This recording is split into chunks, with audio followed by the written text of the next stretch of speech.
тоҷикистон ҳотами ангуштарини ховар аст, накҳаташ беҳтар зисатҳо мушку асру амбар аст.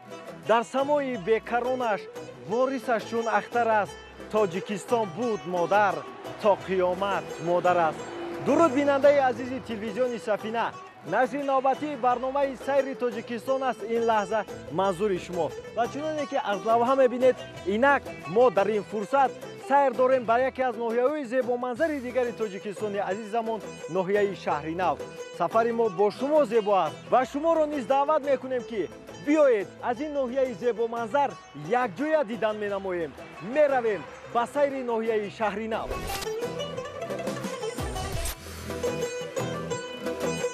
дар тарафи рости ана ҳамин шоҳрои зебову замонавиву ҳамвор навиштаҷоте бо номи хушомадед ба Шаҳри Нав ҷойгир аст ки ин навиштаҷоти зебо аз даромади шумо ба ноҳияи Шаҳри Нав гувоҳӣ медиҳад.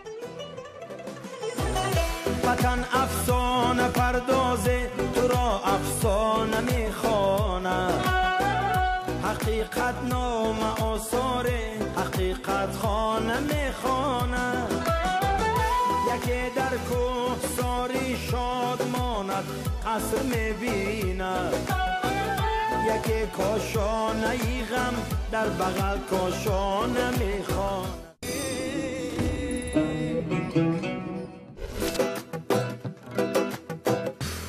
роҳ ба ноҳияи Шаҳри Нав чунон ҳамвору зебо аст ки дурии роҳ дар назаратон ҳеҷ наметобад.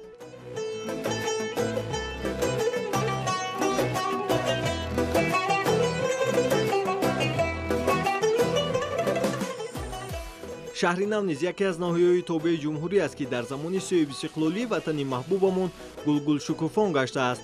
ин гулҳои зебову фаввораҳои мавҷзананда аз гуфтаҳои боло шаҳодат медиҳанд.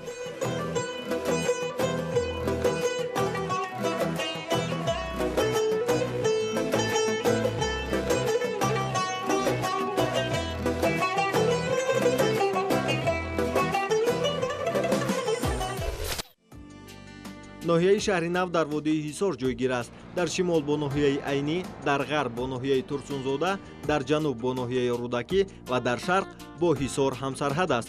масоҳати ноҳияи Шаҳри Нав 1000 километри квадратиро ташкил медиҳад. шумораи аҳолии ноҳияи мазкур дар соли 2018 ба 187,000 нафар мерасад. акнун бо мақсади огаҳӣ аз таърихи гузаштаи ин ноҳияи зебоманзар меравем ба осорхонаи кишваршиносии ноҳияи Шаҳри Нав. салому алейкум. Салому алейкум. ман Муҳаммаджон Айтов аз муассисаи давлатии телевизиони Сафина. имрӯз бо барномаи сайри Тоҷикистон меҳмони ноҳияи Шаҳри Нав ҳастем ва дар ноҳияи Шаҳри Нав сайр дорем. ва сараввал хостам ки аз таърихи ва тамаддуни ана ҳамин ноҳияи зебоманзар ошно шавам ва омадам ба осорхонаи кишваршиносии ноҳияи Шаҳри Нав. хуб, дар осорхона чиро метавонам бинам? خب اولا خوش آمدید به استخوان تاریخی کشورشناسی ناحیه شهر نو. خب خیر مقدم میگویم این اولین استخوانه میباشد که در ناحیه شهر نو از سال 1997 تأسیس یافته است و از سال 2006 به این بنای نو کوچانیده شد. امروز استخوانه ما از 11 شعبه عبارت میباشد. شعبه اول بخشیده به پرزیدنت جمهوری تاجیکستان جناب عالی اساسگزار صلح و وحدت ملی پیشوای ملت امامی رحمان بخشیده شده است. دیگر شعبه های جماعت ها، شعبه های مصنوعات قدیمه، شعبه ادیبان، فرهنگچیان و بسیار شعبه های در اینجا تشکیل کردیم که امروز در حضور شما آن را نمایش میدیم. خوب، تشکر. میتوانم از استخوان دیدن نمایم؟ مرحمت. تشکر. این شعبه بخشیده شده است به ادیبان ناحیه شهر نو پیوسته به استاد میرزا ترسونزاده سراینده صلح و وحدت ملی. خب و استاد ناصر جان معصومی که امروز پیوسته نام باغ فرهنگی ناحیه شهر نو به نام این کس نامگذاری کرده شده است. هر دو زاده زادگاه قره‌طاق بستانی می باشند. این شعبه مصنوعات قدیمه می باشد، چرا که در اینجا می بینید همه مصنوعاتی که از گل و از چوب ساخته شده است که در گذشته مردمان و خیلی هم مردمی بالیاقت بودند، مردمان هنرمند بودند که امروز با تشبث پیشوای ملت پرزیدنت جمهوری تاجیکستان سال رشد سیاحی و هنرهای مردمی اعلان کرده شد. بنابراین ما برای بیدار کردن هنرهای قدیمه مردمی که سالهای دراز این الکی از دیده مردم دور رفتگی بود. مردمان الکی از همین اسباب و انجام هایی که در اینجا میبینید، چرخدی، چرخچوب، کوزه ها، دو گوشه هایی که در اینجا میبینید، الکی مردم خیلی که بیخبر شدگی بودن. تنها توسط آثارخانه ما با شهروندان و خوانندگان مؤسسه تحصیلات میانه کارهای فهماندهی میکردیم. اکنون این خرسندی بخش است که پیشوای ملت این سال رشد سیاحی و هنرهای مردم اعلان کردن. باز از طریق شهروندان، خوانندگان مؤسسه تعلیمی ما شماره نگارها را زیاد کردیم که بگذار تماشا کنند و فهمند که گذشتگان ما به این هنرها قادر بودند. می توانید از این شعبه‌ای که در اینجا اسباب‌های گلی جای داده شدن تماشا کنید و یک بهره بردارید. بینندگان گرامی، عین حال ما در آثارخانه تاریخی و کشورشناسی ناحیه شهرنو قرار داریم و شعبه‌ای که ما قرار داریم این شعبه یادگاری‌های تاریخی است و همین همه یادگاری‌هایی که در اینجا می‌بینید از زمان‌های قدیم تا به امروز آمده رسیدند. مثلا این کوزه‌ای که در نزد ما است کوزه سفالی است. مقصد استفاده آن نگاهداری روغن بوده است. کوزه به عصر 18 تعلق دارد. خب چنین دیگر نگاره ها رو ما هم در اینجا دیده می توانیم. مثلا این کوزه بزرگجوسه که برای منم بسیار شوق‌آور است برای چی استفاده برده می شد، چون این در عصرهای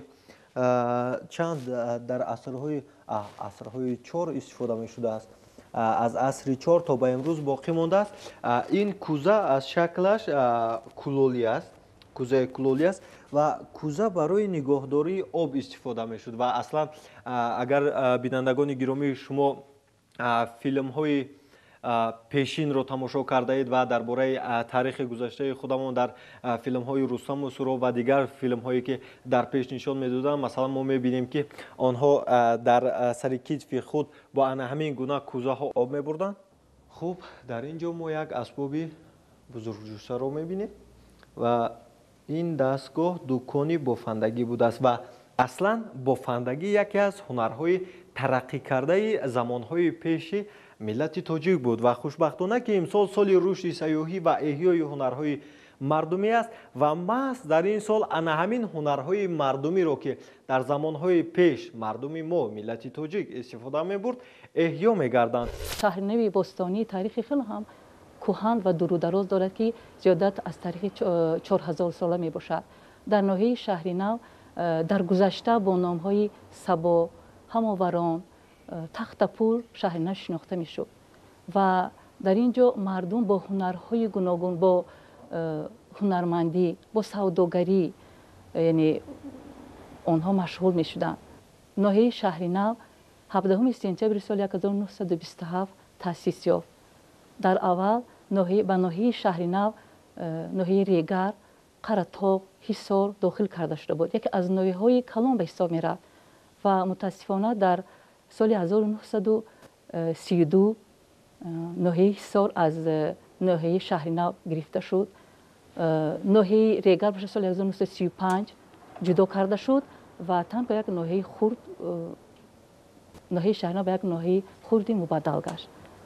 با وجود این ناحیه شهرنو خیلی هم تاریخ کهن بنیاد که دارد. در اینجا تپه های قدیمه موجود هستند به مانند هیت گل تپه، تپه کمپیری زهرا، تپه چیمقرغان که عصر 1 و 4 رو در بر میگیرد که در گذشته در اینجا بازیافت هایی که از طرف باستانشناسان کرده شد در دوره کوشانیان، آن تپه هایی که در اینجا موجود است با نام تپه چیمقرغان، از اینجا در نتیجه کاوش ها یک قطار یادگاری های قدیمه تاریخی را در اینجا دسترس کردند و معین کردند که شهرنو خیلی هم تاریخ قدیمه دارد و به نزدیکی در سال 2015 از شهر دوشنبه باستانشناسان کاوش ها یعنی گذرانده شد از طرف باستانشناسان و در نتیجه از همین تپه چیمقرغان کوزه ها، خمه ها، خشت های تنه دیوار،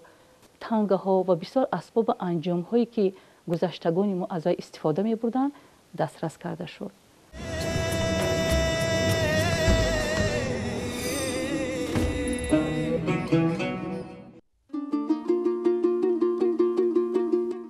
маҳсули меҳнати ҳунармандони моҳир ва устуҳои чирадаст дар ҳама давру замон харидор ва ҳаводорони худро дошту имрӯз ҳам дорад.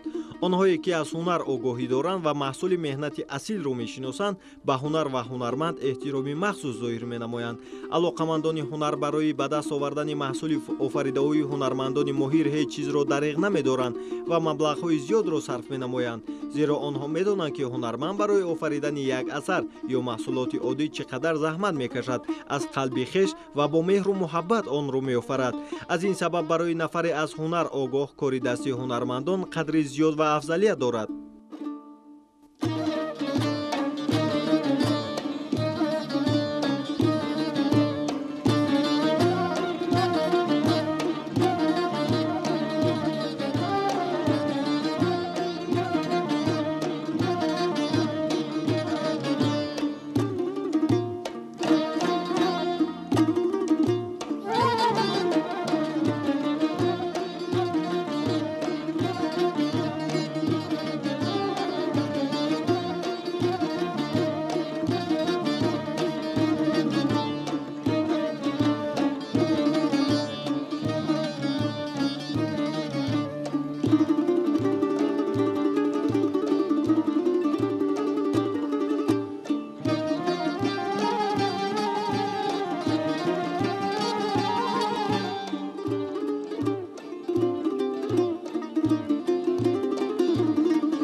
касбу ҳунару абидӣ амударумон мондагӣ, амудар калонумон, биби калонумон мондагӣ.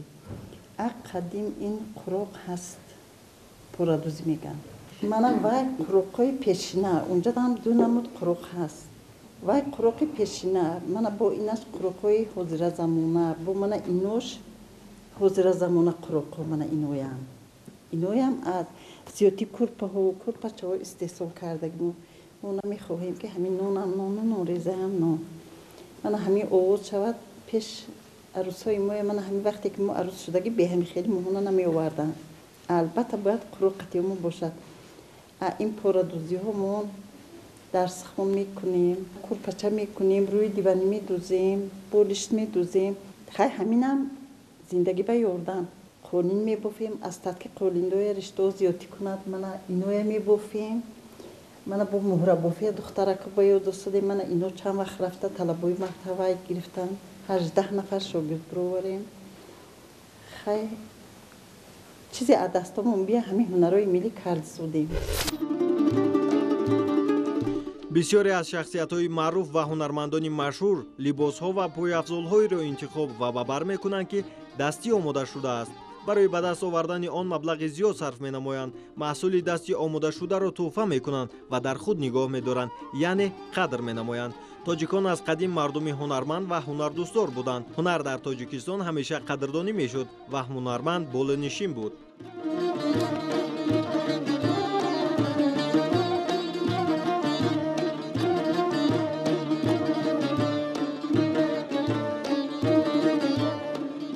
имрӯз низ ҳунар ва ҳунармандӣ қадру манзалати хоса дорад. ҳунармандони тоҷик кори падару бобо ва гузаштагону устодони худро идома дода истоданд. маҳсули меҳнати онҳо ҳоло ҳам барои сокинони кишвар арзишманд буда, барои сайёҳони дохиливу хориҷӣ ҷолиб аст.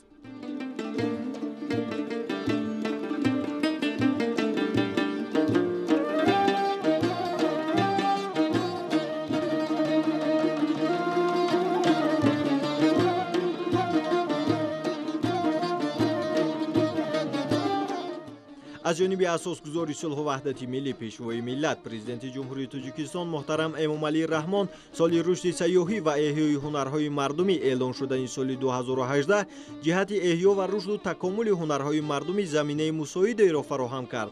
تاجیکستان عزیز که از عالم عرفان و حکمت تاجیکانه سیراب است، مکان هنر و هنرمندی است. هنرمندان تاجیکستان با الهام از طبیعت غنی و رنگارنگی کشور محبوبمان در تمام انواع هنرمندی چیره‌دست بوده با آفریدن هنرهای دستی شهرت جهانی پیدا میکنند.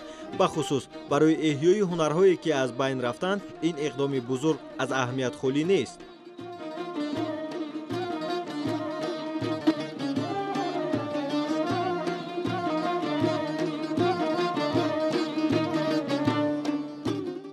این زنان صاحب هنر ناحیه شهر نو با قراقدوزی و زردوزی و گلدوزی مشغولند. آنها از داشتن این کسب به خود افتخار دارند. چنانکه که خود آنها میگویند هنرهای مردمی آهسته آهسته از بین میرفتند و خوشبختانه با اعلان احیای هنرهای مردمی به آنها یک روح الهامی تازه بخشیده آنها میکوشند که این کسب‌های پر افتخار را به نسل آینده آموزانند.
هنر دیگری که در ناحیه شهر نو رشد کرده است این کلالگری میباشد.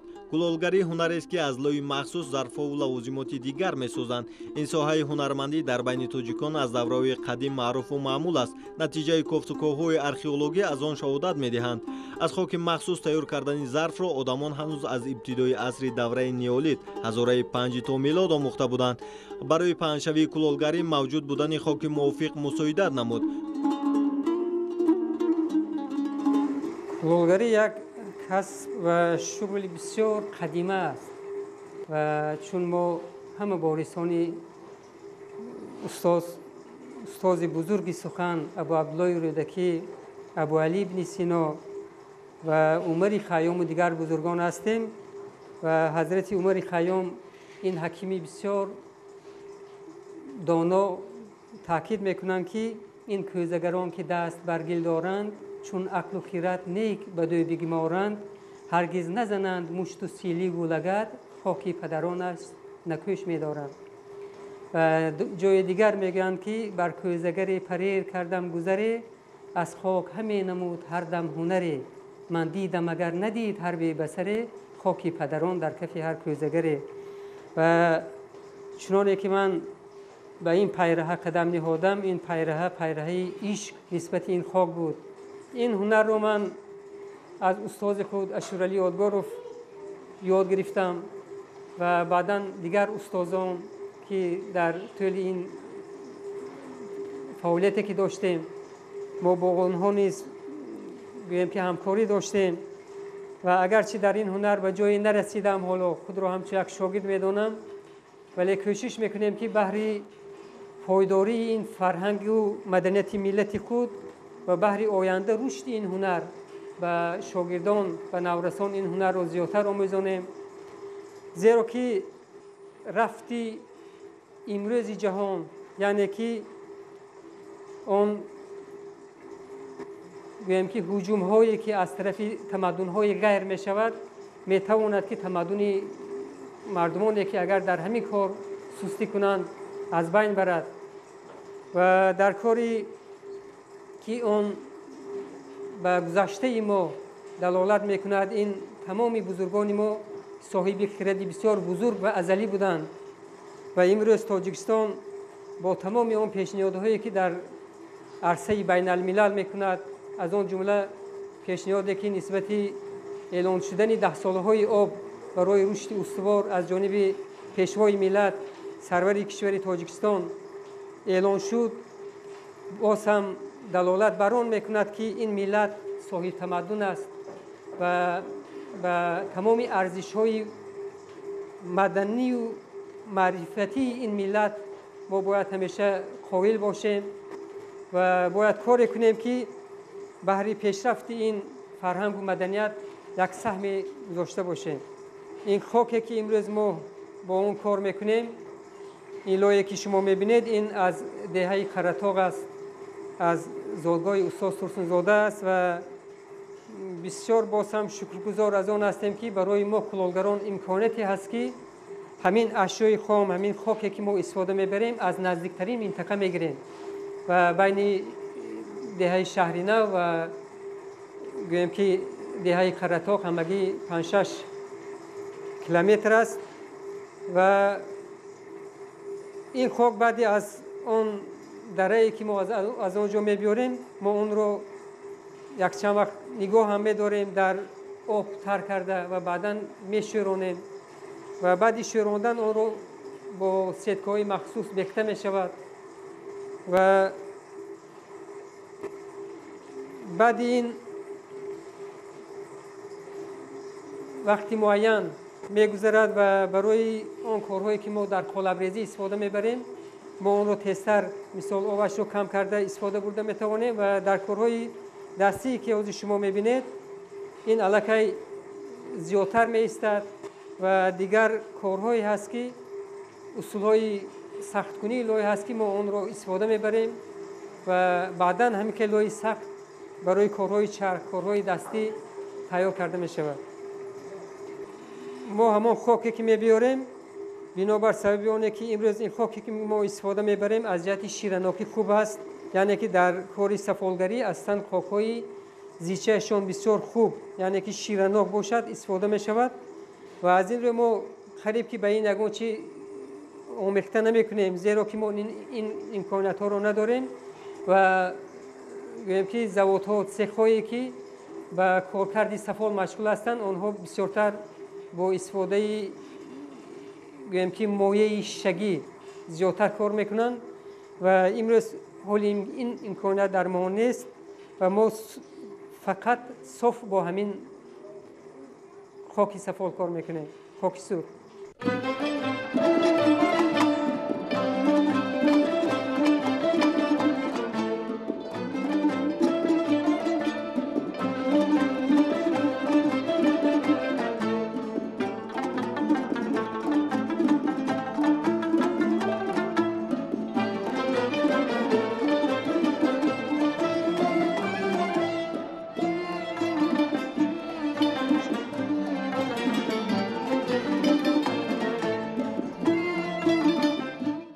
кулоли гилӣ кулолӣ аз давраи қадим маҳсулоти аз ҳама наздик ва аз ҳама дастрас ба шумор мерафт. дар асрҳои қадим баъд аз гулханҳои калоне ки онҳо истифода мебурданд дарёфтанд ки гилӣ дар он ҷои гулхан афрӯхта ва алов сӯхта шуда нисбатан сахт ва боқувват мебошад. аз ҳамон замонҳо сар карда одамон ба сохтани чизу чораҳои гилин сар карда ва аз он чизҳоеро ки месохтанд дар оташҳои калон мепухтанд. оҳиста оҳиста онҳо ба сохтани ашёҳои рӯзгоре ки ба онҳо лозим буд гузаштанд. косаю табақ, дегу кӯзаҳо ва дигар олатҳои рӯзгор ва бозичаҳоро тадриҷан дар тафдонҳои махсус мепухтанд.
حقیقت نام آثار حقیقت خانه میخواند یکی در کوه ساری شاد ماند قصر میبیند یکی کاشانه ای غم در بغل کاشانه میخواند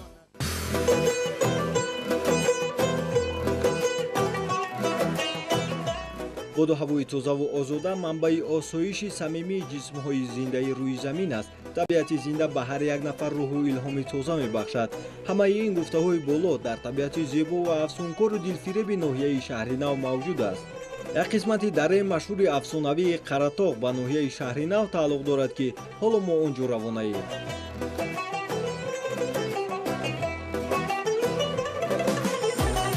وطن افسانه پردازه تو را افسانه میخواند حقیقت نام آثار حقیقت خانه میخواند یکی در کوه ساری شاد ماند قصر میبیند یکی کاشانه ای غم در بغل کاشانه میخواند شیرشیر آب را احساس میکنید؟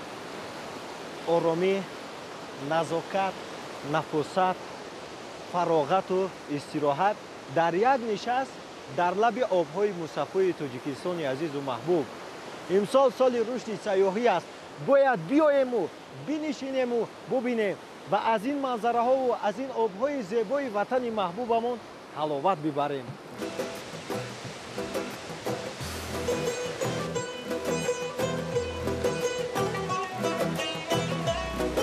обҳои равону кӯҳҳои сарбафалак кашида ва дарахзор бо ҳусни ин гӯшаи диёр зебогию тароват ва накҳати беандоза мебахшад, ки бинандаро ба худ моту мафтун мекунад. аз шаҳри душанбе то дараи Қаратоғ ҳамагӣ 53 километр роҳ аст. аз даромад ба Қаратоғ шуморо табиати бениҳоят зебо иҳота мекунад, ки шумо худро дар олами афсонавӣ эҳсос менамоед. یکی در کوه ساری شاد ماند قصر میبیند یکی کاشانه ای غم در بغل کاشانه میخواند وطن ای جان وطن ای دل وطن ای سرزمینی گل بهشتی ما بهشتی ما بهشتی ما بهشتی